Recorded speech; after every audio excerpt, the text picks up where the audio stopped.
Keller Williams Arizona Realty presents Ignite 2.0, Session 3, Power of Scripts with Don Aldrich. Basically, when it comes to scripts, we can wing it, or we can know what we're going to say. And when we know, bottom line, guys, is when you know what you're going to say, then you don't have to. You can listen more intently to what they're saying because you know what you're going to say next. Two ears, one mouth.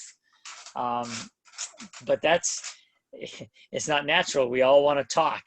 And when we're talking, we're not listening. And when you're not listening, they're disengaged. So it was good for me to do this morning with a brand new agent. And the thing I wrote down was he's practicing with another new agent. And I said, well, that's great. But, practice does not make perfect. Perfect practice makes perfect.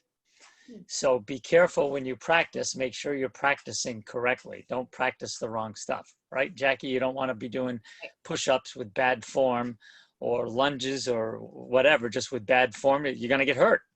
Exactly. Same thing in scripts. You do want to practice it. So what successful agents do every day, to grow the business is, yes, we do lead generate. We go on listing presentations.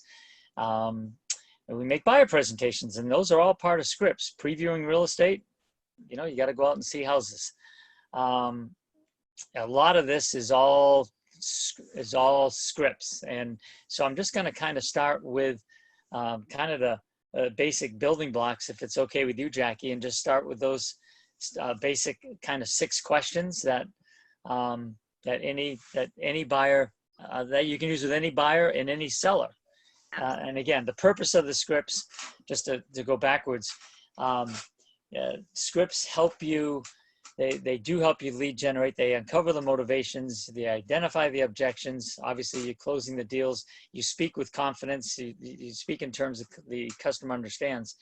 When you know what to say, you don't have to worry about how you're going to say it. It's gonna come out naturally. But this is practice.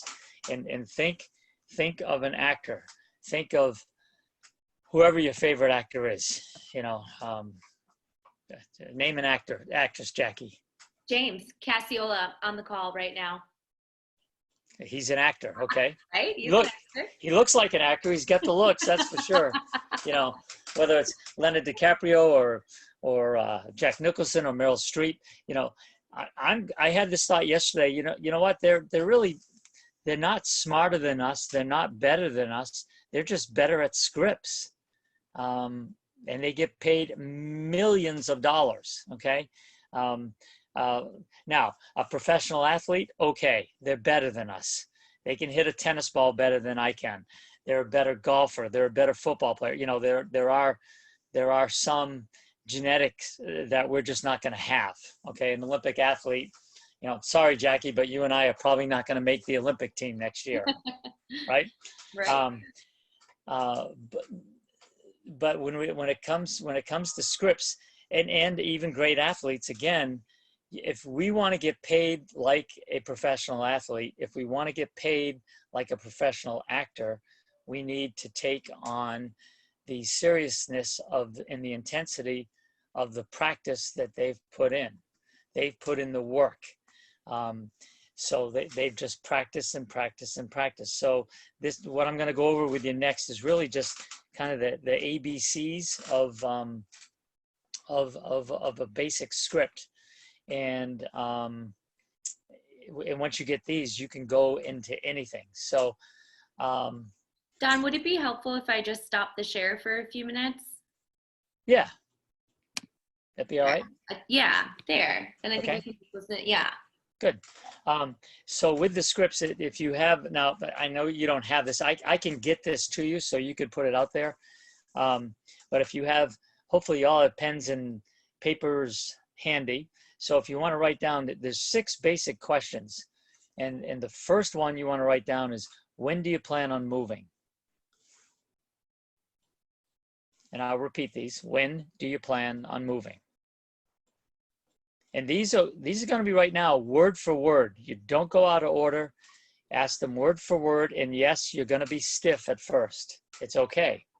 The second question is, how long have you lived at this address? How long have you lived at this address? So when do you plan on moving? How long have you lived at this address? Question number 3 is, where'd you move from? Where did you move from? Number 4 is, how'd you happen to pick this area? How did you happen to pick this area? And again, I'll get into the tonality in a little bit. Number 5, if you were to move, totally non-offensive. Hey, if you were to move, where would you go next? And the last one is, when would that be? So when do you plan on moving? How long have you lived at this address? Where'd you move from? How'd you happen to pick this area? If you were to move, where would you go next? And when would that be? Those you can use at a door. You can use them with a for sale by owner, an expired, a canceled listing, somebody you meet in the grocery line. Well, here, Jackie, why don't you just role play this with me, okay? All right. And guys, when you role play, the rules of role play are, we don't need to practice negativity. All right, we get that in life enough. So when you are not the agent at the beginning, you at least the rule is you want to be. Just don't be a jerk, okay? You don't maybe have to make a move, but again, the goal is to win. So you're gonna practice setting an appointment, okay? So Jackie and I, we're at the grocery store. We both have a mask on, right? And I got my Keller Williams badge on.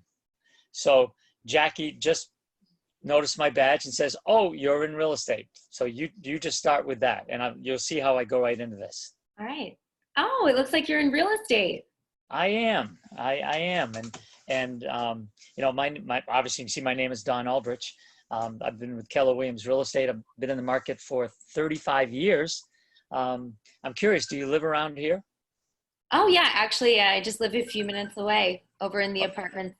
Oh, you just live over in the apartments. Okay, great. And again, my name is Don, and what is your name? My name's Jackie. Jackie, nice to meet you. As we're waiting here in this line 6 feet apart. So, hey, I'm curious, when it comes to real estate, when do you plan on making a move? Well, actually, at the end of this year, at the end of December, our lease is up, and oh, okay. Yeah. So you're renting right now, and your lease is up at the end of December. Excellent. How long have you been renting that property? How long have you lived there? It'll be about a year. We just moved to Arizona. Oh, you moved to Arizona. Where'd you move from? We moved from Chicago, actually. You moved from Chicago. Excellent. Great city. So how did you happen to pick Phoenix, Scottsdale, coming all the way from Chicago? Well, honestly, we wanted to get out of the cold, and I had a great job opportunity out here. Okay, so you wanted to get out of the cold, and you had a great job opportunity, and here you are standing in line at Albertsons with a mask on. Great, great. So when this lease is up in December, Jackie, if you were to move, where are you going to move to now? Well, we definitely like where we're at in Scottsdale. We like the neighborhoods around here, being close to the shopping malls and, the grocery stores, and not too far away from hiking. So we want to stay within, 15 to 20 minutes of this area for sure. Okay. So you want to stay right in around 15 to 20 minutes of this area, take advantage of hiking, job, and all that, correct? Yeah. Excellent. Excellent. And you said your lease is up at the end of December. So when the lease expires, are you planning on going into the new house like January 1st? Are you going month to month? When do you want to ultimately move into your new home? Ideally, it would be a smooth transition in, and even if we had a purchased home and had 2 more weeks left of our lease to kind of slowly transition our stuff over, that would be okay with us too. I know we definitely would like to avoid month to month if we can. Okay, so you want to avoid the month to month if you can. And so ideally, you'd like to be in that new house, say January 1st, if the lease ends December 31st. Is that true? Yes. Yes. Okay. And with this COVID situation, are you aware of how long it's going to take to close on a new home? No, I don't even know really if anything's even available right now. Oh, there's definitely properties available, and let me just share with you. Normally, it takes about 30 days to close on a home. They're saying with the COVID, it could add an extra couple of weeks, but let's just say it's going to take 6 weeks to close on a home. So if you back that away from December 31st, minus 6 weeks, that's November. That's middle of October, right? Yep, yep. Actually, we have to be on the contract before Thanksgiving to close in December. 6 Okay. weeks, right? And if it's going to take us a few weeks to find a house, we really should start looking to get you out by December 31st. We really probably should start looking by, September, October at the latest. Is that about what you're thinking? Gosh, yeah, that makes sense. I honestly, we knew what we wanted to be at, but I don't think we really took the time to think about Right. the actual timeline. That's okay. Well, if we're backing up the timeline, so that means if you're looking in September, October, at least that preps you for getting out at the end of the year. And if something changes and you need to go month to month, obviously something gets delayed, at least you have that as a backup versus having to do that from the get-go. And now we're at May 7th. So September is really only 4 months away. Right. Yeah. So if it's okay with you, what I like to do is I have an app on my phone. I can send this to you. Here's a KW app. That'll give you information as to what's available as you drive through a neighborhood. And if you'd like now, is it just you or is there a significant other? No, my fiance and I, just the two of us. Oh, fiance, congratulations. So, Thanks. and his name is? Mark. Mark, okay. So Jackie and Mark. So if that's something you'd like to do, and I don't mind doing this, if you wanted to come by and swing by our office, we could actually sit down in front of a computer with a big screen, kind of punch in what you, Mark and Jackie, are looking for, price range wise. It'll take about 30 minutes, and that way you'll have a knowledge today or in the next couple of weeks what the market is right now to prepare you for September, October, November, December. Just make you a little bit more educated. There's no obligation. There's no charge. It's just information. If you'd like to do that, we could set something up right now. Oh, that's definitely something I'm interested in. I would just need to talk to him to check his schedule. Of course. Great. And would you like me to send you my information? Yeah, that would be great. Great. And what's your phone number? It's 630. You guys can all have it if you want. 336-6746. Got it. And your email address is what? jbiscastle@kw.com. Okay. Did I get it right? Is that correct? Can I read my writing? Okay, good. All right. Well, once we get out of here, I'll just send you a quick one and see if we can get together in the future to at least set you up for that eventual move out. Yeah, that sounds great. Okay, great. Thank you. You're welcome. So the important thing when you do, now, did that feel scripted to you, Jackie? I mean, I know you're the coach, but. Yeah, no, it was just a conversation. Just a conversation. And I had it in front of me, but I didn't have to really stop, okay? And the most important thing, I don't know if anybody caught it, but whatever Jackie said, I summed up. If she gave me a long answer, I still summed it up. You want to always sum up what they say, and then that's great, acknowledgement. Or if it's something bad, hey, I'm getting divorced. Oh, you're getting divorced, ouch. And then you go to the next question. Yeah, it probably, my husband passed away. Oh, that's exciting. No, you can still go, I'm sorry to hear that, and go to the next question. So again, when I'm acknowledging that, she came from Chicago, she's renting to the end of the year, she's wanting to get out. You want to repeat back what they say, then give well, that's exciting or fantastic, good for you, tell me more, and then you go to the next question. When I'm affirming, when I'm acknowledging what she said, unconsciously, Jackie is saying, wow, this guy's listening to me and I want to tell him more. Whereas if I just said, oh, great, and on to the next question, you're going to lose people. And also, if I could point out, it never felt pushy, right?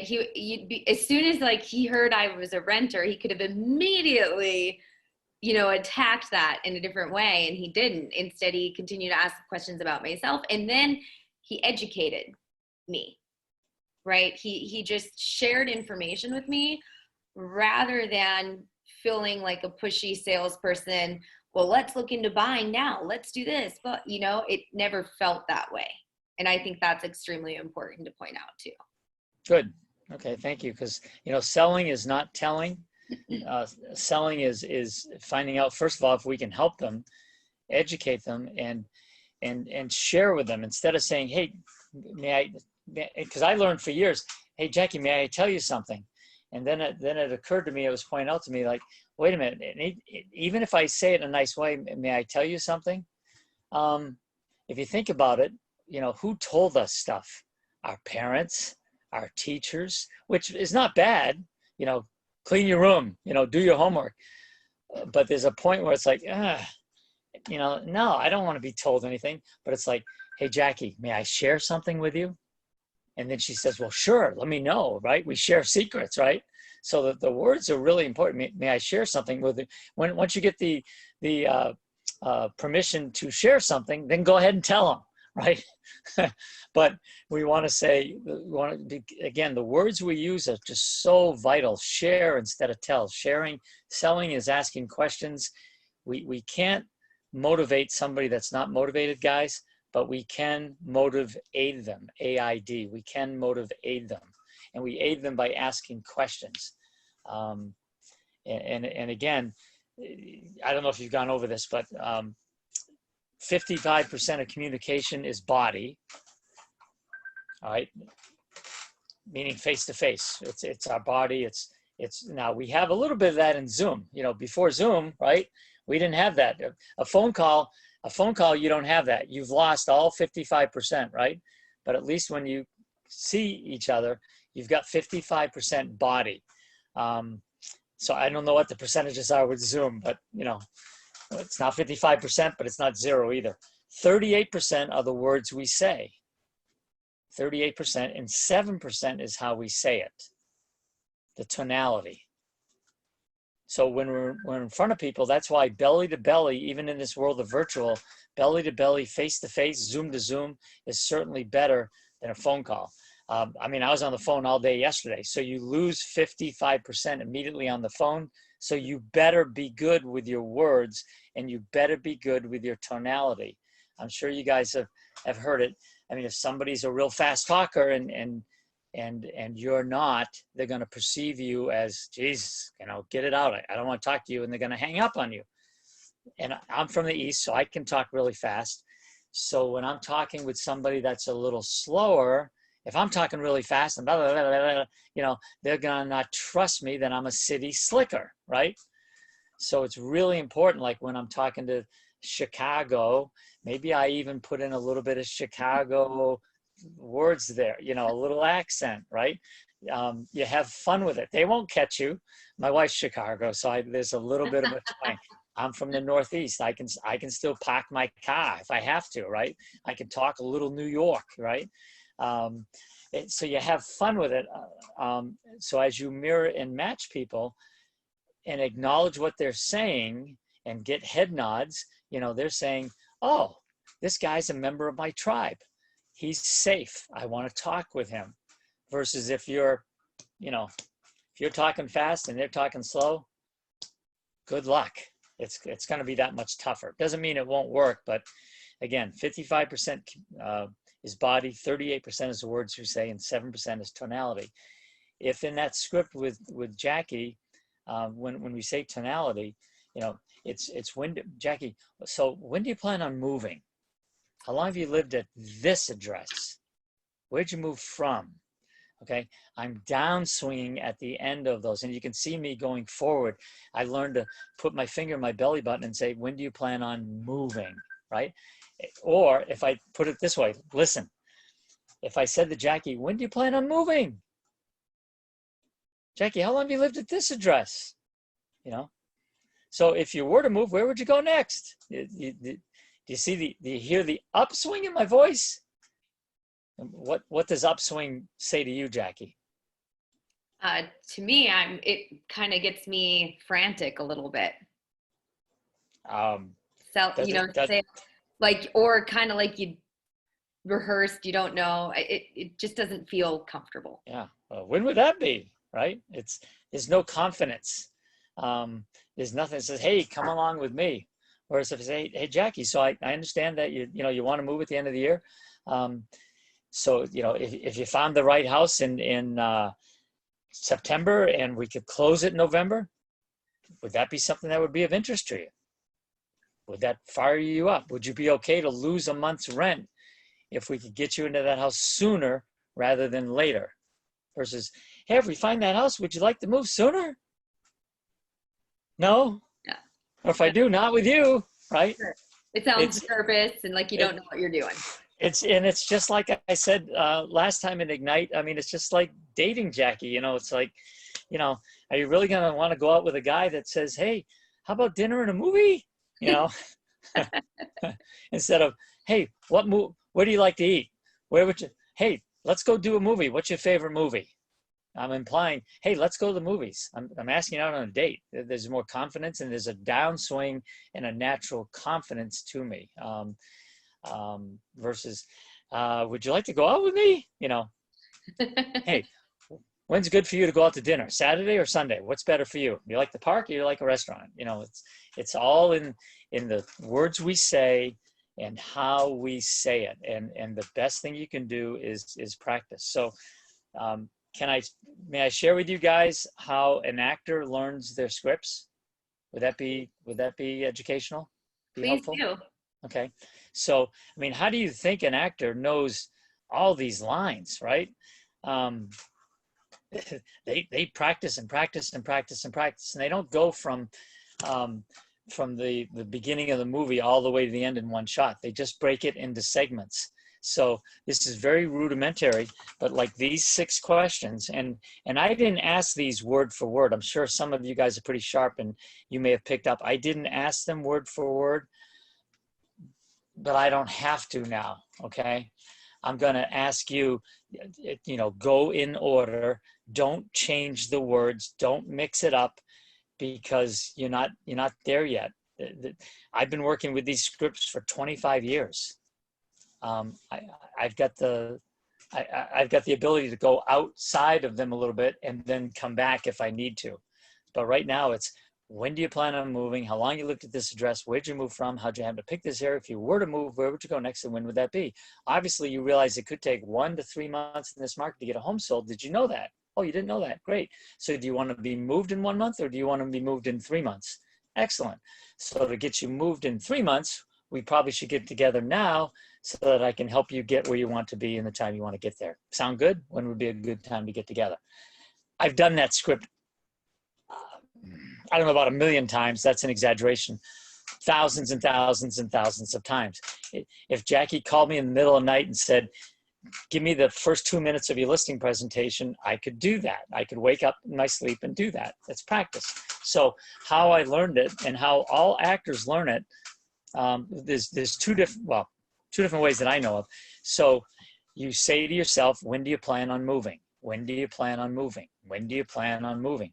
And I know it sounds silly, but I'm sitting down now because we need to have the camera. But when I'm role playing, I've got my script in my hand and I'm walking around my room, right? Again, body, because if I'm moving, I'm energetic, okay? So when you practice these, it's when do you plan on moving? And you say that 10 times. Then you go to number 2, which is, how long have you lived at this address? How long have you lived at this address? And you can play with it. How long have you lived at this address? How long have you lived at this address? How long have you lived at this address?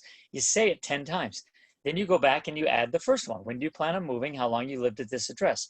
When do you plan on moving? How long have you lived at this address? When do you plan on moving? How long have you lived at this address? You make it a game, right? Then you add the third line. Where did you move from? Where did you move from? Where did you move from? Where did you move from? Where did you move from? Where did you move from? Where did you move from? You do that 10 times. Then you add that on. When do you plan on moving? How long you lived at this address? Where'd you move from? And you do that 10 times. Sorry, my phone just went off. I'm just gonna let it ring. So I'm gonna message. You could live role play right now. No, I'm just kidding.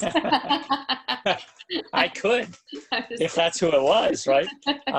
So that's how you teach yourself. And I remember the very first day I got these scripts, I was taking a class in California And my friend and I went to the beach like at 5 o'clock, and we're, changing into our shorts and t-shirts. We're walking down because we had to be in class the next day. We had to learn this, right? And we're walking down the beach with our scripts in our hands, and we're going, when do you plan on moving? How long have you lived at this address? Where did you move from? So I'm saying it was very robotic, very stiff, very unnatural, and you're going to feel the same way. But with practice, you're going to know these 6, and those are the building blocks. These are the ABCs. You can't write a sentence or read without understanding ABC. And the best way I can say is these 6 questions are kind of the building blocks that can take you into a lot of different situations when you feel good about doing it. So you just practice, practice, practice. And so that's one way to do it. You can do that by yourself. All right. Well, that's when you just repeat 10 times, 10 times, 10 times, 10 times. Then what you can do is you can make a game of it. And I've done this if Jackie was my role play partner, we've done it with stopwatches. And I'm talking like a whole script. And you just go as fast as you can. When do you plan on moving? How long you live? Just where did you move from? How did you to pick this area? If you were to move, where would you go next? When would that be? And now you're not having to get every word perfectly enunciated, okay? But when do you plan on moving? How long you lived this address? Where did you move from? How did you to pick this area? If you were to move, where would you go? And when would that be? You just go faster and faster and faster, because it's training your brain so that when I'm live at that grocery store, I can see those questions, and I don't know how to do this. They're out here in the world. I can see them, right? I can see them in my brain. We look up, right, to capture a question. I can see them because I've seen them enough live in front of me, and I've practiced them enough even today, an hour ago. When do you plan on moving? How long you lived this address? Where would you move from? How did you pick this area? If you were to move, where would you go next? When would that be? So you can do that with any script. This is the basics, but Keller Williams, we've got lots and lots of scripts. Don't try to learn them all at once. Just maybe take one a day, one a week, and get good at it. I guess I'll maybe open it up for any questions, because I've kind of fire hosed you guys with a lot right now. So you want to take yourselves off mute and ask me any questions before we move on? How's that sound, Jackie? Yeah, I love that. And I love these 6 questions. I think that's something different that you brought to the table that I think is amazing. And I feel like, especially for people that are newer to the scripting game in the real estate world, like that seems very doable, right? Like those 6 questions, I can do that. I can memorize those. Absolutely. I can, communicate with somebody about these questions in a natural conversation. You can write them down, even when we get back to door knocking. I used to carry these around, and you're carrying around some type of paper anyway to take notes on when I meet a Jackie at a door.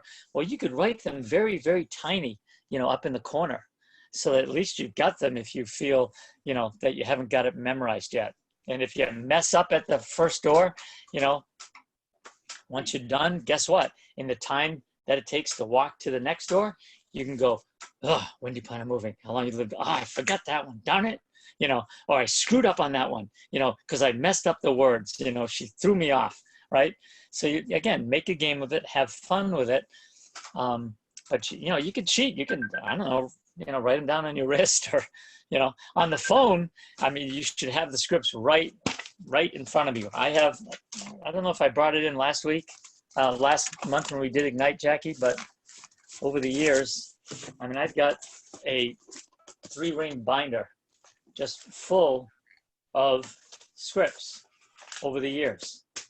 And when I'm role playing with somebody, I usually have a notepad, because you might say something that's really good. I write it down and say, oh man, that was good. Say that again, and then there's a nugget that you can use again. So when you're in with a FSBO, or somebody gives you an objection, it's just that having one answer, if you have 4 or 5, they can't get away from you, So any questions before I blab on? Do you find yourself using, and I know that we're recording this, so if somebody were to watch this a year from now, do you find yourself using, leaning on a certain script, so to speak, during our COVID time as you're reaching out to people? Um, well, the COVID script, 6 weeks ago, like Rich Barker said, we were on a call and Rich Barker said, okay, do you remember this? He goes, here's your script. And I actually got a pen and paper. And he goes, how you doing? He goes, that's the script. How you doing? I wrote, I can remember that one. So I think it depends on who you're speaking with. So like the calls, I think we're all kind of used to the how you doing now. There were some people yesterday though that I called, some of my past clients who I haven't reached during this whole thing, and that was the first answer. Question is just, hey Jackie, Don Aldrich of Keller Williams. I haven't talked to him in a while. Just wanted to find out how you doing. How you handling the whole crisis? What's going on in your world? There's no script to that. That's just the conversation. As I talk to for sale by owners and canceleds and questions, as I talk to them, I address the COVID. And again, I'm not the expert. I make sure they know I'm not the expert. Gosh, I don't know, but may I share with you some numbers that I get from my market center? So here's a couple of nuggets I've been throwing out. David showed us the showing time where we had the bell curve that went like this. With the showing times went down 30% in the first 4 weeks. In the last 2 weeks, they've gone right back up. So I say, Big Brother's tracking our showings, and our showing activity went down by 30%, but now we're right back up to where we were 6 weeks ago. So people are out there looking. Oh, by the way, here's another one. My market center, David sends out those 112 homes listed yesterday. 147 went under contract. So Jackie, that means 147 buyers and sellers shook hands yesterday and agreed to a sale. Oh, and by the way, 114 closed. So that tells me title companies and lenders are working. What's that tell you? And by the way, obviously, and let them answer. And by the way, those 3 designations my market center has been giving to us every day for 6 weeks, they've never been below, they've always been triple digits. Yes, it's all Maricopa County, but things are happening. People are still listing, people are still agreeing to buy and sell a house, and they're still closing. So there's activity. So, do you want a piece of that, right? As a buyer or as a seller, there's people buying properties. Should we get together and maybe try to capture that? And then the other piece of information that I'm sharing is that back in December, we were at 11,400 homes. And normally there's the market goes up in January. And this year, the market went, January, February, our market went down. Before COVID, it went down. And then we had 3,000 homes come on the market. And everybody's, oh my God, the Chicken Little factor, right? And it's like, no, first of all, there's 3,000 homes, 14,000 homes in Phoenix is not very much for a city as large as Phoenix. And people get that. That's not that many homes for sale. Oh, and by the way, Mr. and Mrs. Buyer or Mr. and Mrs. Seller, what I didn't realize is even with those additional 3,000 homes that came on the market, we're still 30% lower than we were last year in inventory. Did you know that? And last year we were starving for inventory. So by definition, we're still a seller's market. Maybe that's not good for a buyer to hear. And you can say that to a buyer, but you just need to be aware of that. So you're in that kind of conversation, when you're throwing that stuff out, when they ask you, how's the market? If you can just know how many homes are on the market, just look at the actives every day. And you can see yesterday we had 13,008. So I can now say, I was watching it go down, then I saw it go up, and now it's sort of settling down a little bit. And here's how many homes are being listed and sold and closed. Oh, and by the way, we're still 30% below where we were last year. And people are like, oh my gosh. So we're going to get through this. Then that leads to, are you buying something? Are you selling something? Who do you know that wants to, right? Right. Does that answer your question about, a COVID script? Absolutely. Yeah. Starts with how you doing. What are you seeing out there? And then may I share with you what I'm seeing and what my market center is giving me to take to the public. And most people can be like, yeah, tell me. Oh, and here's a line, you guys can borrow it.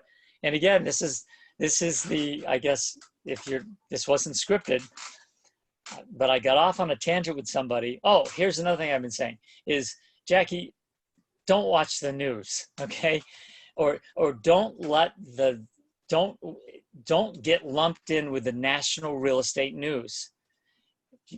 It's not fair that bubble-headed bleach blonde or that good-looking guy behind the desk, they're lumping Arizona real estate in with the whole country. It's not fair to lump us in with Michigan, Illinois, New York, Florida, parts that have been closed down. We've been essential business. I had 18 appointments in April, face-to-face with a mask and gloves, but I had 18 appointments. Yes, sales are a little down, but activity is there. So if you're gonna watch the news, they don't know what they're talking about. It's not fair that the Arizona real estate news gets locked in or lumped in with the national news. And then I just, out of the blue, I said, don't watch the news, go watch Jeopardy and learn something instead. And the guy just roared, and he was a banker. He just died. He just thought that was the greatest line ever. Go learn, go watch the news. You won't learn anything. Go watch Jeopardy. You'll probably learn something. That's what I said. So again, I love it. And I love that I'm really tuned into this because a lot of what I'm reading in Tony Robbins is all about asking questions. And if you guys are really listening to Don, everything he says always has some sort of question to the other person, right? Like, well, what have you heard about the market? What do you know? What have you and then that also gives him insight, right? Educates him as a realtor on the other side, so he can go through his Rolodex of scripts, right? Of his information that he knows. So he prepares how to respond, but he's always responding with value in education. Hopefully. And if you aren't, click, Yeah. I'm not offended if a cold call or an expired or a FSBO hangs up on me. I mean, they don't know me. I'd be offended if Jackie hung up on me, or my dad, or a good friend, right, or a past client. That would be offensive, right? But again, it's not about being right. It's not about being the expert. Find out what are their needs, and can you help them, even if you can just help them with education. And hey, Jackie, I appreciate the fact that you're staying put here for a couple of years, and I appreciate your honesty, I appreciate your sister's an agent. She's got the job. We'll keep it in mind if it ever, if we can bring you a buyer. Who else do you know that may need my help? Even when I dial a wrong number, now sometimes when you dial a wrong number, people say wrong number and hang up, and I go, ugh, because that doesn't count as a contact, okay? But in the game, because I keep track of my contacts from my coach, if I can say, oh gosh, is this 555-1212? Yes, it is. I was trying to reach Jackie.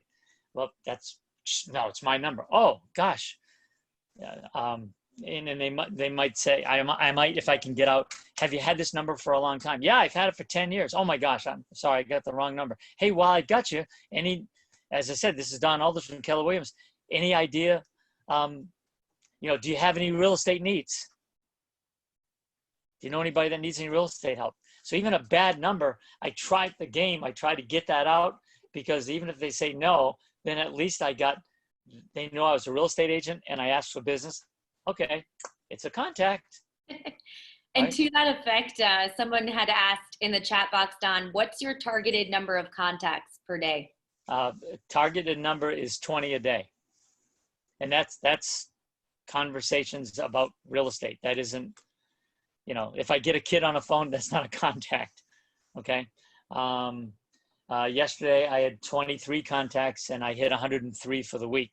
Because my day starts right now, because my coaching call is at 8 o'clock on Thursday mornings. So when I'm off this call, the first contact I make, that's number one. So I've got 7 days to get to 100 contacts, or I know he's gonna beat me up, and he should. If I can't, Ideally, Bold teaches us 20 contacts in 5 days. I don't always get it, but if I can be 86 to 100 and something, it's better. So 20 is the answer. Great. And that's people now, as Bold has taught us too. If you've left a message and they call you back, even if you miss them and they knew it was about real estate, that's a contact. If you text somebody about real estate and they text you back, that's a contact. Okay. It never used to be. It used to be conversation. Not texting your friends where you go, what movie you're watching. That's not a contact, right? It's got to be real estate related. So be in integrity, be honest with yourself. I think Eric said he needed the questions again. I typed them in the box for everybody. You did? Oh, aren't you so good? Okay. Yeah. And actually, I will make sure that everybody, I'm taking a little smile if you're on candid camera here. I'm taking a little screenshot, smile. I'll make sure that you guys get the questions in your email box too. Okay. Were there some other questions in the chat box? That was it for now. Okay. Do you want me to pull up the slide? I mean, I feel like you've just been talking without needing the slides. Do you want me to pull them out? I'm sorry. Yeah, pull up a couple slides. Let's see what. No, we don't need to. I think you're doing great, Don. And I feel like we get value from, let's see, we've covered the purpose. We talked a little bit about this yesterday, but do you want to talk a little bit about just limiting beliefs Sure. in scripting? And I'm going to, as you do that, I'm just going to scroll through quickly here. Yeah. Well, hey, we all have limiting beliefs, right? In everything we do. Even Gary Keller will say he's got limiting beliefs. It's just that his beliefs are bigger than ours, right?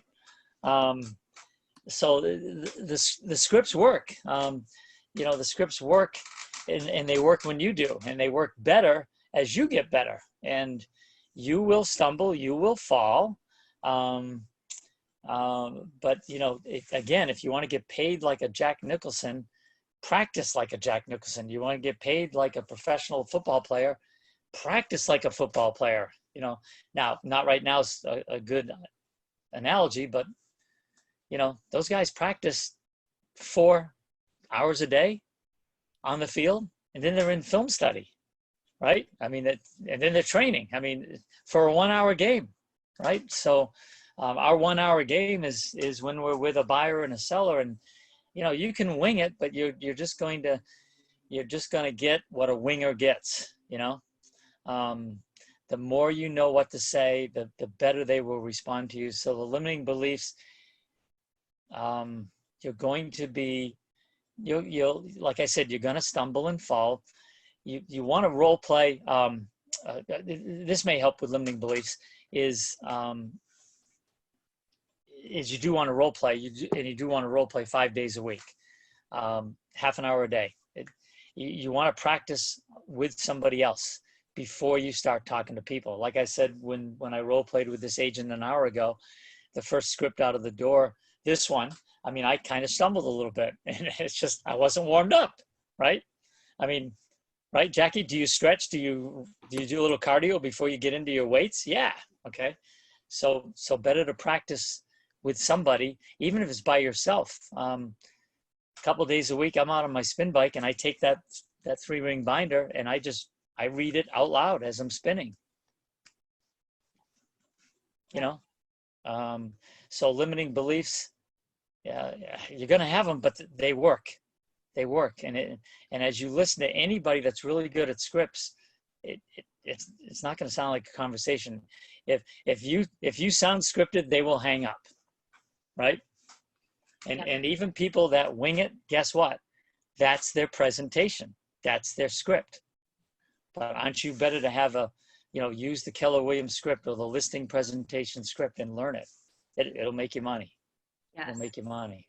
I love it. And I have to just, Keith, I've got to ask you a little bit, because you've been so great this week about kind of jumping in and sharing about scripts yourself.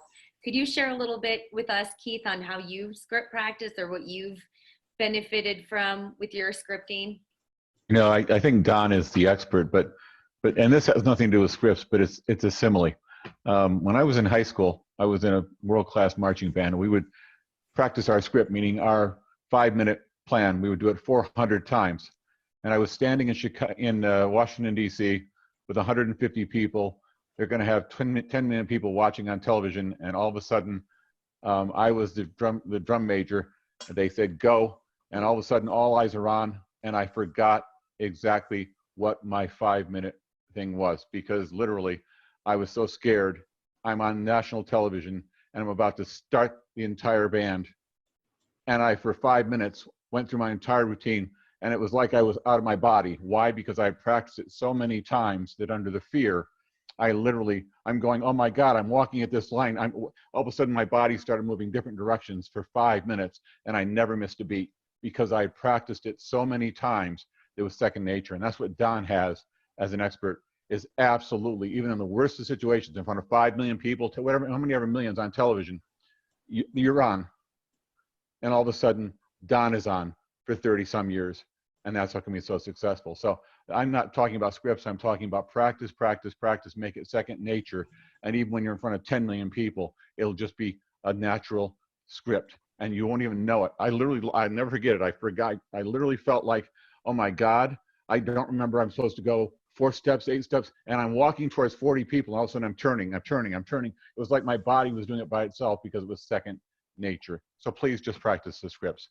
I practiced script of 400 times doing the same program, and it literally brought me through it without looking like an idiot on national television. I love it. That's awesome. That's awesome. And, you know, I was a tennis pro out of college, right? And back then, Bjorn Borg, this is back in the 80s, you know, kids looked up to us. I was very mechanical. I was very rehearsed, but I could hit certain shots under certain times because I practiced them, right? But I remember in an interview with Bjorn Borg, he said he could never teach because when they asked him, how did you hit that shot, like Keith just talked about at Wimbledon, you know, Matt, how did you hit that shot? I don't know. I just did it. You know, again, he couldn't teach it. He couldn't communicate it, but he had it because like Keith, he just practiced it so much. Mike Ferry was one of my, well, still a mentor of mine. He's a good golfer. He's played with a lot of golf with a lot of professional golfers, a lot of pro-ams. And at one point he was walking off the course with Freddie Couples, and Mike asked him, because Mike is great at asking questions, Freddie, what's the difference between a professional golfer and an amateur golfer? Meaning a good amateur golfer. You know, not me, I'm not a good golfer. Anyway, but a good amateur golfer. What's the difference between me and you? And Mike is a good amateur golfer. And Freddie Couples looked at him and said, here's the difference. A professional golfer, when they're done playing golf after 18 holes, well, I'm sorry, after the 18 holes that we played today, you and your buddies are going to go into the bar, have a sandwich and a beer, and you're going to brag about the one shot that you hit all day, right? That's what I do. I don't hit very many good ones, so I brag about the ones I do hit, right? A professional golfer, after his 18 holes, goes to the practice range and he practices the one shot he missed for a couple of hours. That's the difference. So if you can take this, when do you plan on moving? How long have you lived at this address? Same thing. I mean, the guys get good at putts because they hit 6-foot putts they practice them 1,000,000 times till their hands bleed. They practice hitting out of bunkers until their hands are bleeding, right? We don't see that on TV. We just see what they do on Sunday and go, oh, that's easy. Wow, they just earned $1 million by hitting that shot. No, they hit that shot 100,000 times since they were a teenager. Don, I want to jump in for just a second. I was fortunate to run private country clubs, some of the best in the country for many years. And we ran the Senior Open one time with Jack Nicklaus. And Nicklaus was in front of 400 of our members, and he had every one of his clubs, and his assistant handed it to him. And he hit every single stroke. He said, my stroke is exactly the same every single time. And every ball was within 6 inches of 100, 120, 140, 160, 190. You could have almost seen it within 3 inches. He said, I probably hit 5 million shots, and my stroke is always the same. I just changed the club. And that's what I'm saying about you. You're an expert at these things. You know it inside out, and you've done it hundreds of thousands of times. All of us on this call and on this website, have got to be able to do that. Just practice, practice, practice, and it really does make the difference. You've done it hundreds of thousands of times. Nicholas did it millions of times. Literally, you were not wrong. That's exactly what he said. I've hit millions of shots and the same stroke every single time. And if we had taken a picture, he would have had the exact same stroke in slow motion. You're the same type of thing. You've done it so many times. You've made the mistakes and adjusted for it and practice, practice, practice, and it does make perfection. Thank you. And I still make mistakes. I'm still learning. You still want to hone your craft. You want to stay sharp. You want to stay on it. Keith, I'm sorry, were you leading the band or were you playing an instrument? Were you the drum major, you said? Yeah. And I was scared. I was scared to death. So I'll bet, Jackie, Never forget it. I'll bet if we had to, if we put that big hat on Keith, right, and gave him the, right, I'll bet within a few minutes, he could bring back most of that performance, right? Now, you and I, Jackie, wouldn't know that it wasn't, we'd go, wow, that's awesome, right? But he'd know it wasn't that great, but we would not know. They're not gonna know when you mess up on a script. Just keep going. Have the ability to laugh at yourself, okay? I don't play tennis anymore, okay? But I assure you I could, if you gave me a frying pan, because of the mechanics, like you just said with Jack Nicklaus, I could take a frying pan and I could hit that ball over the net because it's mechanics. Jackie, you know, you could do a push-up whether you're in the sand, on carpet, under the water. I mean, right? You could do a pull. You could do it. You know the CrossFit movements. You could do them anywhere, right? You can do a script anywhere. I don't know if you could do the drum major anywhere, but you know, you could do it in your living room to this day. I'll bet he's got the movements because he learned it here. And don't compare. I can't compare my fitness level to Jackie. I can't compare. I don't know anything about band. I can't hold a candle to Keith. All right. And trust me, there's people that are way better at me than scripts, way better. So don't compare yourself, you know, to Keith Underwood or me or Jackie. Compare yourself to you, and don't worry about getting as polished. It doesn't have to take 35 years, but I assure you, if you practice today and next week, you'll be better next month. And that's all you're looking for, is just get better every day. Jack Nicklaus didn't win all those tournaments when he was 18 years old. Yes. Right? I love it. I love it. You know? You get me fired up every time you talk about scripts. I get so excited. Let's hear at least three, if not more, ahas or takeaways that you got from Don's session on scripts before we move into command and our other steps. So let's hear it. Unmute yourself, put it in the chat box. Don spent his morning with us, so let's give back to him. Don always, sorry. Go ahead. Victoria, you go first, and then we'll. Don always makes me want to get out there and do it. I mean, he just makes me excited about the whole process. Great. Jennifer, were you going to jump in?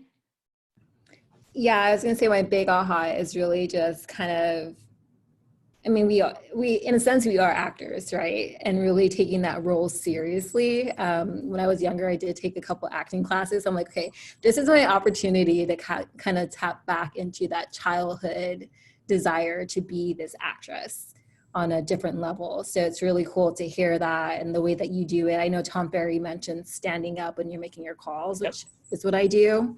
At first it felt silly, but like I have my laptop stacked on on top of boxes just so I can stand up. So it was really great hearing that. Love it. Let's get at least one more.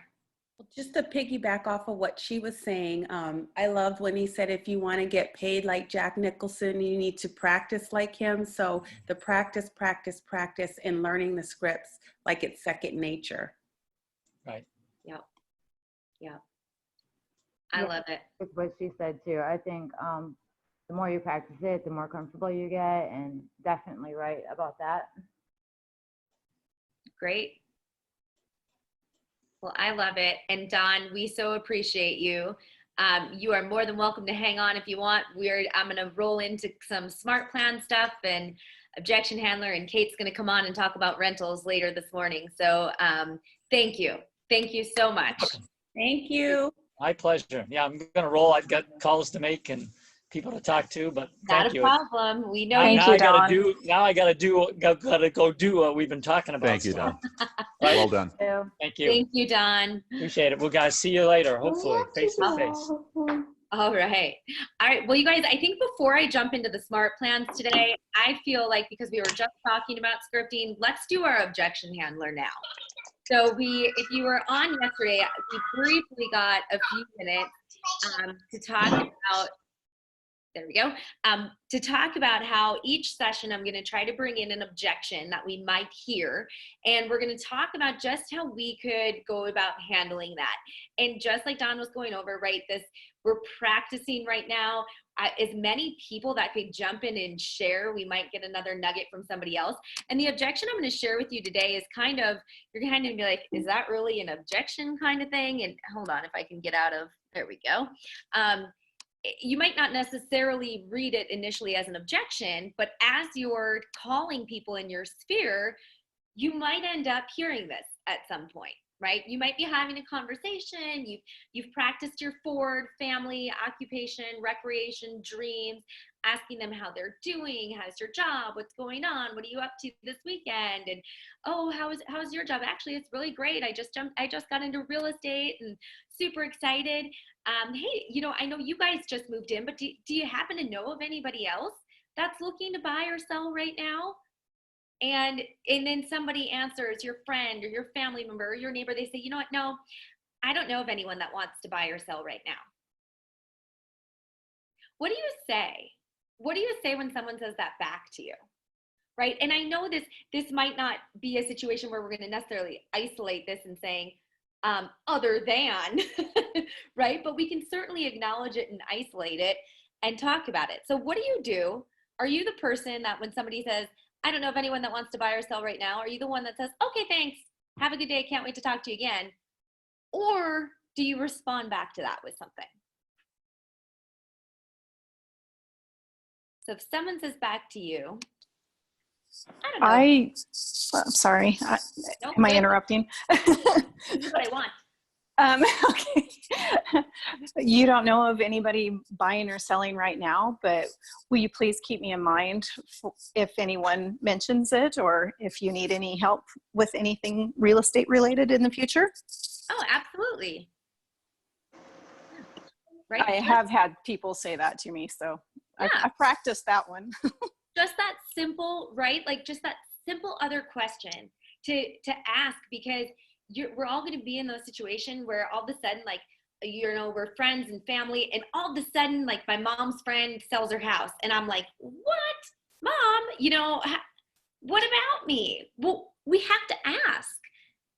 Just because we're, daughters, brothers, husbands, wives, we still have to ask that of the people around us to remind them, right, to become our raving fans and to think about us. Jackie, I had this come up yesterday, actually. Alan came home and said, oh yeah, so-and-so's lease is up. And I'm like, excuse me, hello? And he's like, oh, are your business cards still over? Yes, please give them one.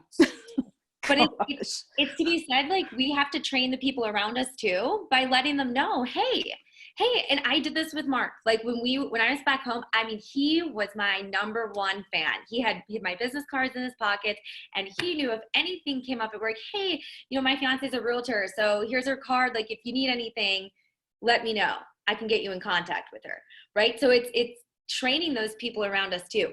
What else? So there's something else. If you've taken Bold before, or if you've read some of these scripts, there's actually some other questions that you can follow up with when somebody says, I don't know of anyone that wants to buy or sell right now. Does anyone else want to unmute themselves? I'm going to stop sharing just so I can see y'all. Jackie, what if you come from an area of service? Like, well, do you know anybody that's looking to refi? There's some great rates right now. Do you know anybody that might be thinking about, doing some home improvement? I've got some great people that, I could refer to you if you're looking to do some improvements around your place, just to give them more service so they think of you, not only just for real estate, but for lots of other related items. Love it. Love it. What else?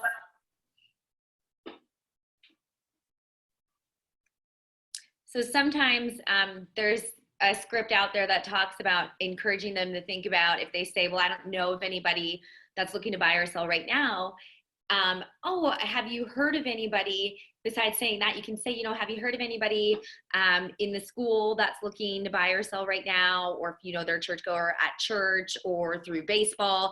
So you can kind of like sometimes just by sparking some of those ideas in their mind, if you happen to come across somebody when you're at church, you know, in the next few months, or you happen to hear about it, then they're kind of thinking like, okay, now when I'm out, right, in the real world, when I'm doing my activities, I'm not just thinking about like my neighbors or my immediate friends and family, but I know when I'm going out to these other things that I belong to and I go to, if I hear somebody, I'm going to think, you know, Jackie.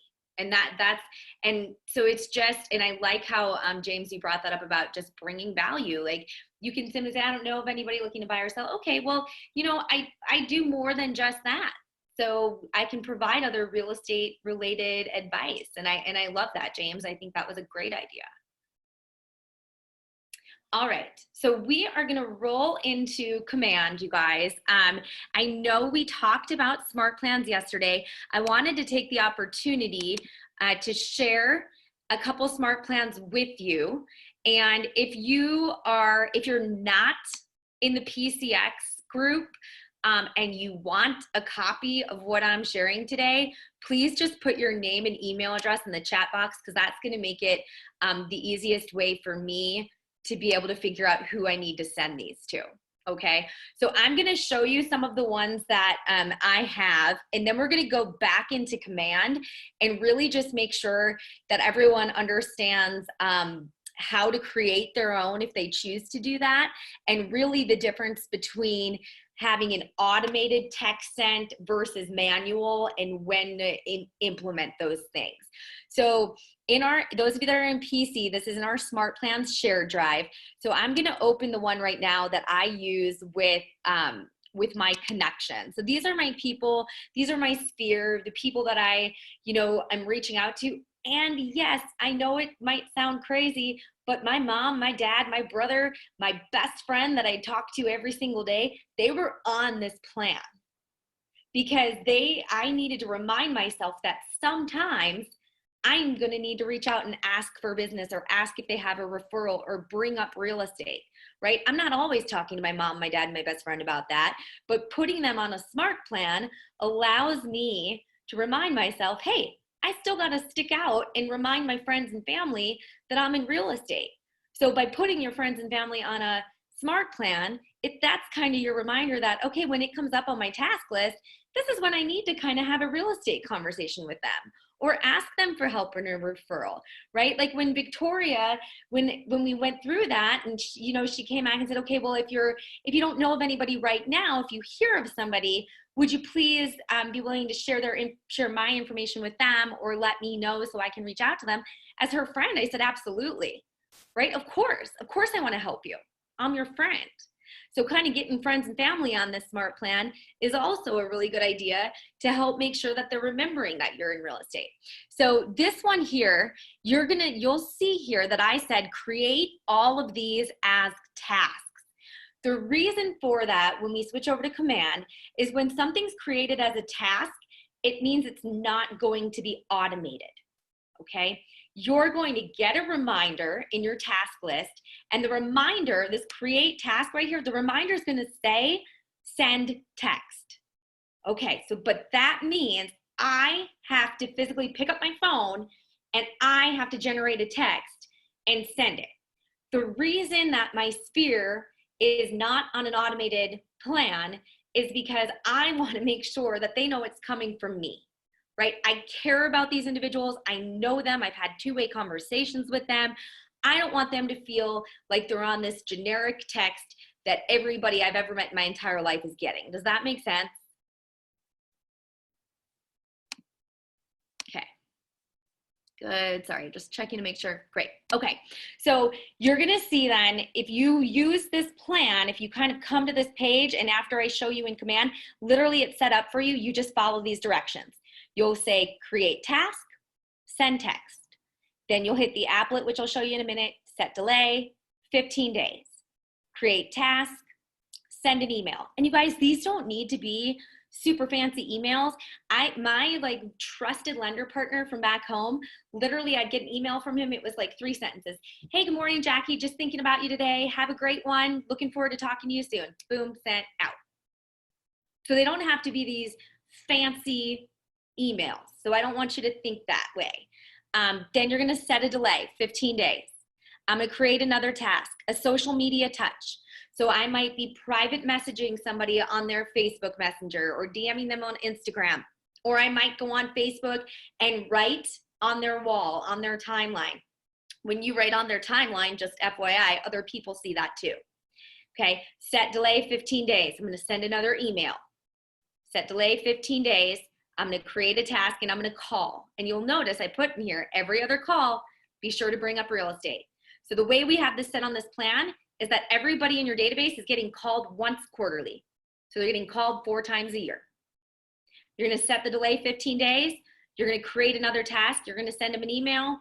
You're going to set the delay for 14, and it says 14 because you can only have 90 days in the SMART plan. And then you're going to choose the really important button that I'll show you called Restart Flow. And when you choose Restart Flow, what happens is it goes, once you've reached this part, it's going to go all the way back to the beginning, and it's going to say, okay, send text, 15-day delay, send email. So once you put somebody on the SMART plan once, this particular one, it is just going to go around and around and around and around until you either unsubscribe them from the SMART plan or archive them and remove them from your database. So this is that whole concept from yesterday about set it and forget it and roll.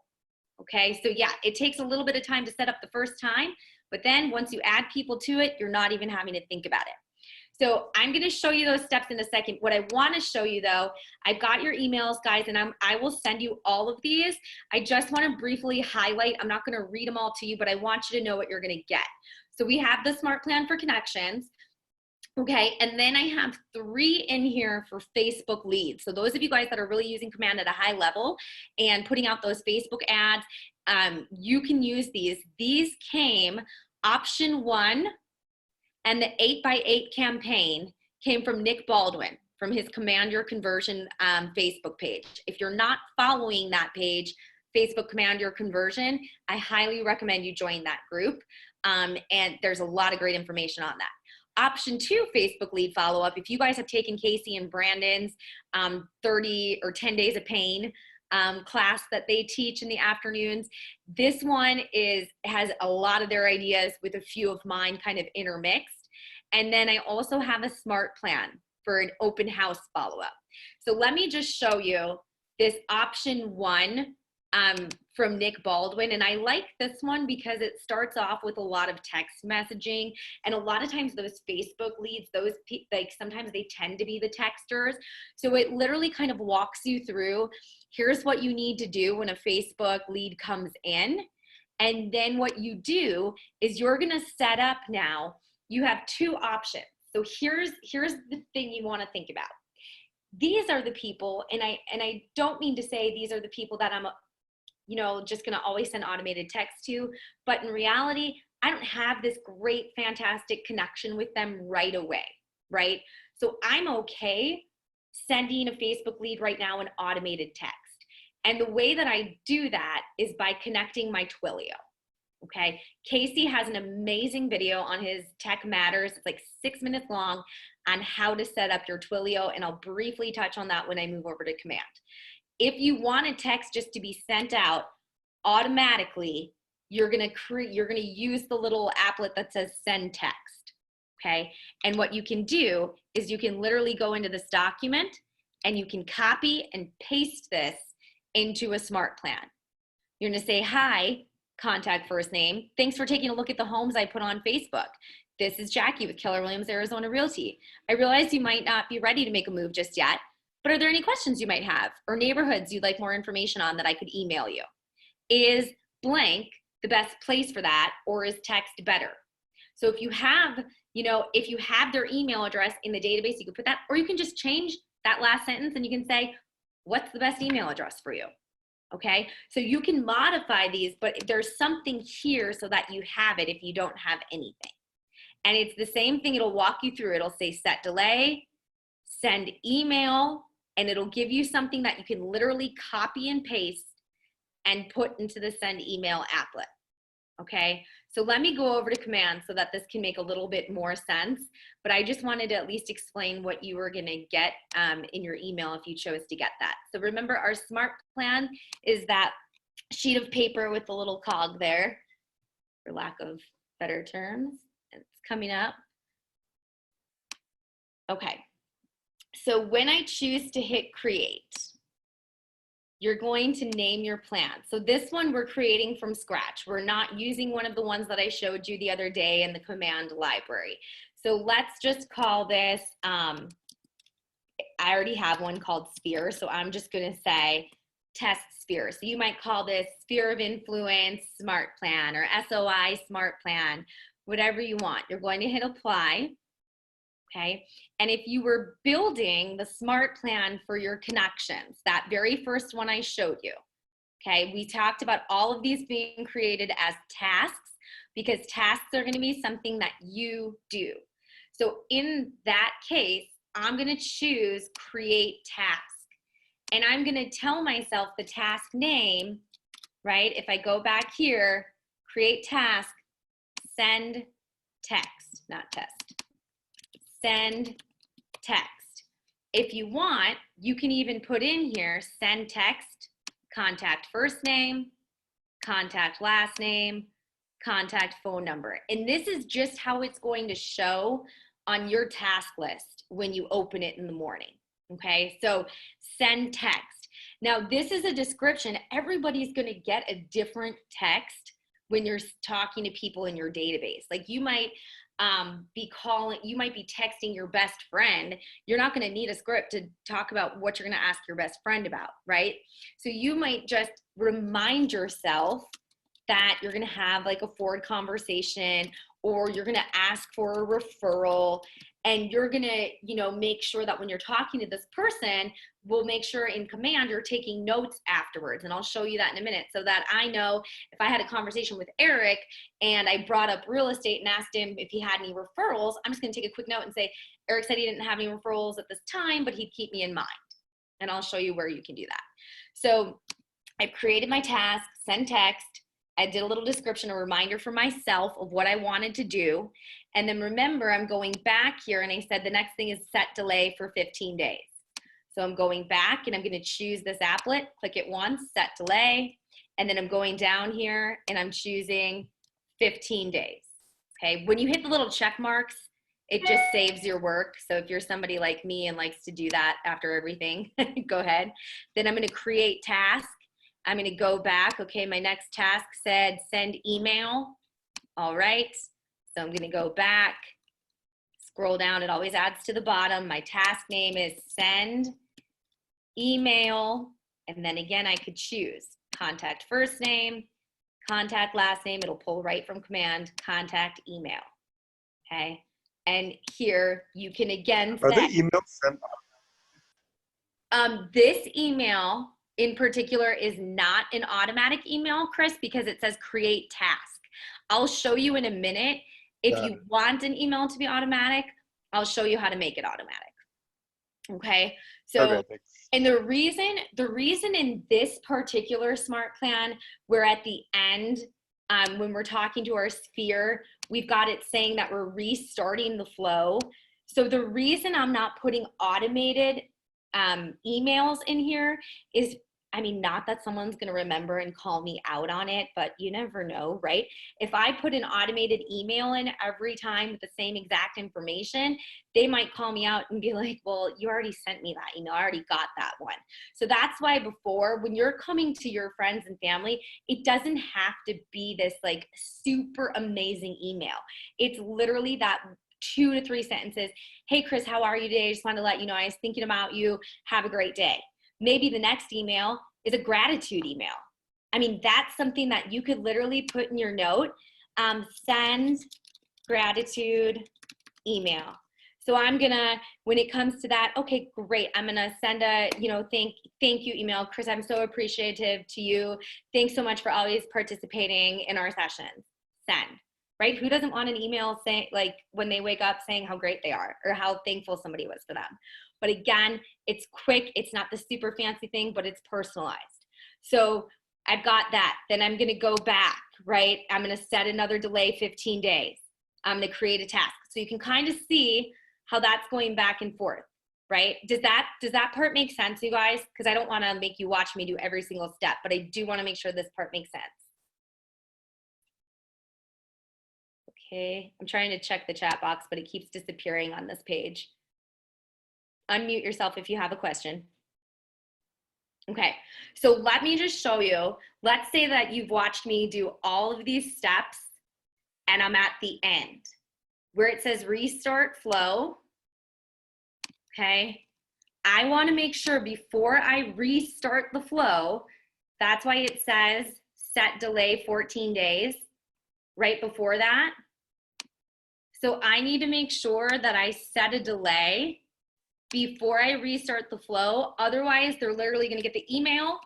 And if I hit restart flow, it's going to come right back up that I need to send them the text. So I'm going to set delay. I'm going to delay it. We're pretending that I did all the other steps. I'm delaying it 14 days. And now I'm going to choose restart flow. I click it once and then you can go down so you can see that it's there. So after these 14 days are up of that delay, it restarts this flow of talking to people, and you never have to remember. Once I put Chris on the smart plan, Chris is never coming off the smart plan unless I delete him from my database or unsubscribe him from the plan. So this is awesome. Sorry, I have a question. Yeah, don't be sorry, that's what this is for. What about, so you just said unless they're unsubscribed or deleted from the plan, but I noticed I added a bunch of people to my plan like a month ago, and it says expired. And I think it's because just the 10 days were over. But so I get that they're still in the plan, but they're basically not because they're not receiving anything anymore, right? Yeah, so if your plan ended, so let's just say I didn't put that restart flow here. As soon as this last, like if I had a delay, as soon as that 14 days was up, this smart plan would be over. Okay. Yeah, good question. So that's why this is key with like your sphere, because then I never ever have to worry about it once I put them on it. So yesterday I wanna, if this is the one you're using, right, I've saved it, it's called test sphere, whatever you named it, you can add people from here, you can add them from your main page. So I can search by tags. Anybody that has the letter A tag is gonna come up, and I can choose, like you'll see there's 169 people in my database with that tag. I'm gonna select all, okay?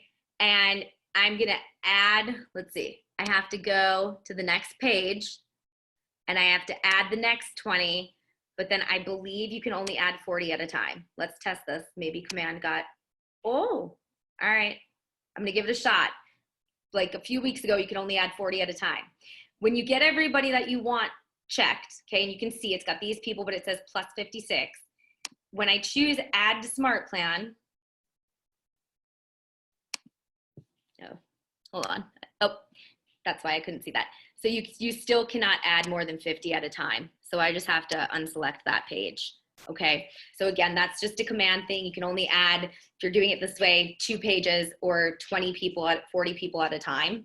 So I've got those people. I'm going to click add to smart plan. Just a reminder, you don't want to start everybody now, because if you start everybody now, all 40 of those contacts are going to start right now. Like meaning tomorrow you're going to wake up and you're going to see 40 tasks. So you want to stagger start. And you heard Don today say that he makes 20 contacts a day. That's his goal. So for Don, he'd be putting in, give me 20, right? Like he'd want this to say 20. If the Ignite, right, our standard is 10. So think about yourself, right? Know yourself. If you're somebody that hasn't made any contacts and you're really working on building your lead gen, don't put up their 20 if you're not going to do your 20, because what's going to happen is it's going to keep adding on every day, and you don't want to get into that state of feeling overwhelmed. You can always go back and change this or do that when you get more people in. So don't panic. Set it at 10, hit confirm, and I'll do that. Oh, and then you hit confirm again. I'm not going to hit confirm again because it's going to add it to all those people. So you hit confirm twice. Okay. So this again, the one that I just showed you for creating tasks is all manual. You put it in, it's going to come up on your task list. Let's see if I have anything on my task list today. It's going to come up on your task list and it's going to say what to do. So clearly I was practicing and I added myself to something. And it says, call Jackie at this number. Okay, so when you do that, when you add somebody to a smart plan, it'll start usually the next day and it'll say, okay, the first one was send text. So I'm going to have 10 people up there and it's going to say send text to so-and-so. And it's going to have everybody on this nice stagger start that you selected to do that plan. Then we have those other plans, right? We have open house, we have Facebook follow-up. And a lot of times those are ones where people are like, well, you know, I don't necessarily need to send an automated, or excuse me, a personal text to those people because I haven't really, like, I've met them once, but you know, I'm not really sure. So that's when you're gonna find and hear about agents using Twilio, okay? Twilio is a pay by text. You pay by the amount of text you send.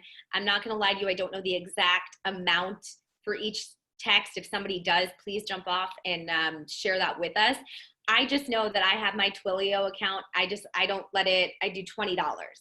And if my Twilio account gets super low, I get an email from them saying, we just refreshed your Twilio account to $20. So I can kind of manage it and know when money is coming out, okay? So if you're gonna do something automated, send SMS and send email. These can both be automated features. So if I choose send SMS, send text, it's gonna say, okay, my Twilio account is connected. So this is a situation where whatever you type in this box, if you add 10 people to it, whatever you type there is gonna get sent to all 10 of those people, okay? So in the Facebook, let me see if I still have that one open. In the Facebook one here, if I just took this text, copied it, and please, please, please always reread, paste it, and then I take this out where it says contact first name, and I go in here because I want to make sure that it actually, oops, sorry, this isn't my way, puts in the command information. So I'm just replacing that where it says agent first name, I'm deleting it and I'm replacing it here, okay? So hi, contact first name. Thanks for taking a look at the homes I put on Facebook. This is Jackie with Keller Williams and I wanna put Arizona Realty because I want our brokerage, our office to be in there. I realize that you might not be ready to make a move just yet, but are there any questions you might have or neighborhoods you'd like more information on that I could email you? For me, I would say, I would just take this part out if I don't have their email address and I'd say, what's your best email address? Because then I'm trying to gather more contact information from them. So I put that and I hit check and it saves. Okay, so now if I'm following this like 10 days of pain on Facebook, I'm gonna set a delay, but my delay is only gonna be 1 day. And then I'm gonna go ahead and maybe I'm gonna follow it up. Okay, let's say I follow it up with an email because the text and the emails are things that can be automated. So when I choose the email, when it actually says that for me, send email, it's gonna do this for me. So I go back to that open house plan from Nick Baldwin, set delay. Look, he even gives you an awesome subject heading. The subject's gonna be thank you. And then boom, I'm gonna copy it. Okay, subject line is thank you. Copy, paste, and then I'm gonna do my checking, right? I mean, Nick's great at sharing everything, but we wanna make sure that we're always checking spelling if we're copying from somebody else. Okay, so hi, contact first name. Look, it's awesome. I texted you yesterday about the homes you looked at that I put on Facebook, but I wasn't sure if I had the right number for you. Is blank a good number for you? So if you know, like usually when you get a Facebook lead, it's putting in their phone number. So you can say, you can put contact phone. Is blank a good number for you? Or if you don't have a phone number and you're like, I don't know, you just say, what's a good number for you? Thank you for looking at these, at those homes, by the way. Thank you for looking at those homes. Period. By the way, see, are there any questions you might have or neighborhoods you'd like more information on that I could email you or text you? Text you, and then you're gonna replace this with your name. Okay.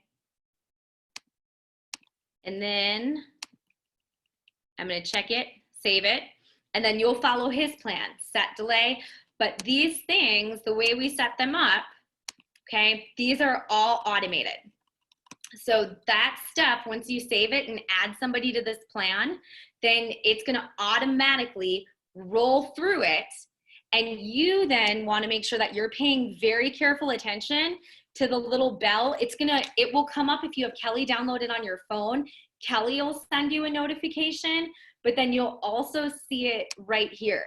So you'll see that anybody that I've been texting automatically, that stuff gets put right up here for me. So I've been texting back and forth with some people, right? And I know, like, I'm gonna click on this one because I was talking to her through command yesterday. She had gotten an automated text from me. All I have to do is click on that and I can see all the interaction that I've had with these text messages with this person in my database right over here in the timeline. If I want to talk back to her, I click on that. And then all I have to do, because I have this Twilio Connect, is I just have to type my message back in here to her and hit send. And it keeps record of it on the side. Okay. So I know Kate's joining us. I'm sorry, Kate, that I totally just went over. You guys, one last thing for today, and then I'll clarify anything at the end on smart plans, and we'll touch on it one last time tomorrow, because I know it's such a really important and like meaty topic. If you're wondering, how do I go about Twilio? Again, Casey has an awesome 6-minute video on his Tech Matters YouTube page. If you want to set up your Twilio account, you go to this top right-hand side, you choose settings, and then it's going to open. Give it a second here, and you're going to scroll, you're going to scroll down, and it shows your connected apps. Okay, and you'll see my Twilio is connected, but anything that's not connected that you want connected, you would choose connect account, and then you would set up a Twilio account. So again, if you look on Casey, look up his name, I'll put it in the chat box, Casey Doty Tech Matters on YouTube, search for his Twilio video, and it will walk you through how to set that up. This session of Ignite was brought to you by Keller Williams Arizona Realty TV. If you like what you see, like and subscribe, and hit that bell so you can get updated with any of our new videos that come out.